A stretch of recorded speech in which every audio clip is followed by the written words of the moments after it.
tolida siciid isku tolayo shaar isaga leeg waxa maanta soo ay sameeyeen golahani wax kama jiraan way waxayna u tahay sifo sharciya kama duwanaanayso 12 Abriil 2022 baarlamaankii dowladda federaalka oo 2 sano ugu daray madaxweynaha markaa joogay kama duwanaanayso waxaan ka mid ahayn dadkii siyaasiyiinta ay u yimaadeen isimadu oo ay yiraahdeen hawsha waxaan rabnaa in anaga naloo daayo iyada oo isimadii ay hawshu ku jiraan saaka waxa dhacday falka aragteen oo madaxweynaha muddo-xileedkiisa ay 5 bilood ka dhiman tahay iyo baarlamaankiisu ay fuliyeen horta midda koowaad waa khilaaf kii awal jiray oo siyaasiyiintu arkayeen in isimadii ay la arkeen isimadii hawsha galay qodobka koowaad warba laga sugayaa qodobka labaad waxa maanta dhacay waa wax lagu qoslo waa wax dadka caqliga u saaxiibka u ahi ay u arkaaneen siciid iyo damciisa marka laga reebo waxaan suurtagal ahayn sida la socotaan saaka 7 qodob bay waxay dhaheen waa furnay waa noogtiino maalintii hore oo siciid iyo golihiisa xukuumaddu ay ka hadlayeen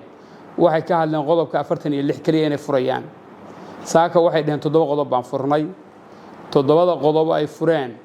qodobkaas oo sida ay u mareen la dhihi karo markii hore process madaxweynaha iyo golaha xukuumadda iyo ay soo mareen maahay qodobada intooda kale cid meel ay madhay iyo sharciyad ay ku leeyihiin ma jiro in siciid uu rabo muddo kororsi waxa maanta ay sameeyeen waxa cajiib ah in la yiraahdo ururo aan bagelin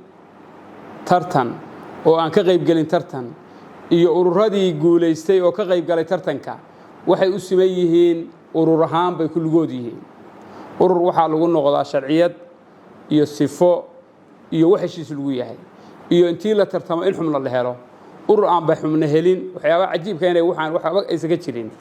urur aan xubno helin baa waxa la yiri wuxuu yahay urur yahay inta markaan dhaho saaka waxyaabaha kale oo ugu ka waxa kamid ah in golaha dhexdiisa lacag lagu bixiyo oo baarlamaanka lacagta saaka loogu qaybiyo golaha dhexdiisa warqadaana gacanta u taagaan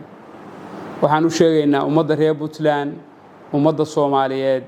beesha caalamka iyo dhammaan tolida siciid isku tolayo shaar isaga leeg waxa maanta soo ay sameeyeen golahani wax kama jiraan way waxayna u tahay sifo sharciya kama duwanaanayso 12 Abriil 2022 baarlamaankii dowladda federaalka oo 2 sano ugu daray madaxweynaha markaa joogay kama duwanaanayso waxay ka duwan tahay ma jiro baarlamaan iyo dowlad xiligeedu dhamaado inay muddo kororsi sameeyaan waana isku tiimo xiligoodii waa wada dhamaaday muddo kororsigana waa wada rabaan qodobka waxaan leenahay ummadda reer Puntland ayaysan ku kadsoomin ummadda reer Soomaaliyeed ayaysan ku kadsoomin wax ka jiraan maaha sifo sharciyana ma marin waxaan sifo sharciya marina de waxba kama jiraaneen dastuurku waa heshiis bulsho tiim markaas dowlad xukuumayay waqtigoodii dhamaaday sida iyagu ay doonaan uma maamulan karaan ummaduna ma daawan karto qodobkaas waxaan leenahay marka ummadana waxaan u sheegaynaa haysdajiyeen yaan waqti lagu dhumin siciid iyo damciisa waa loo jeedaa una soo afgurmaya waqtigaas soo jaraya qodobka kale ugu dambeeyaan raba inaan ka baxo siciid waa mataan ciideed lagu ugu dar markii uu dambeysay wadadeerkiisa wuxuu dhihi jiray wixii loo abuuray mataan ciideed wali lama gaarin qodobka ugu dambeeya aan leeyahay waxa weeye siciid wixii loo abuuray wali lama gaarin laakiin ummadda reer Puntland waxaan u leenahay halla ilaaliyo nabadgelyada adeega casriga ah suuqgeyn maxaa ka taqaanaa suuqgeyn adeega suuqgeyn ka iibso wax kasto aad rabto ku iibi badeecadaada ka adeego adeega suuqgeyn waa suuq furan waxaadna ka dhex isticmaali kartaa applicationka Golis app haddaba raadi oo hadda kala soo deg Play Store ama App Store-ka mobilkaaga Golis app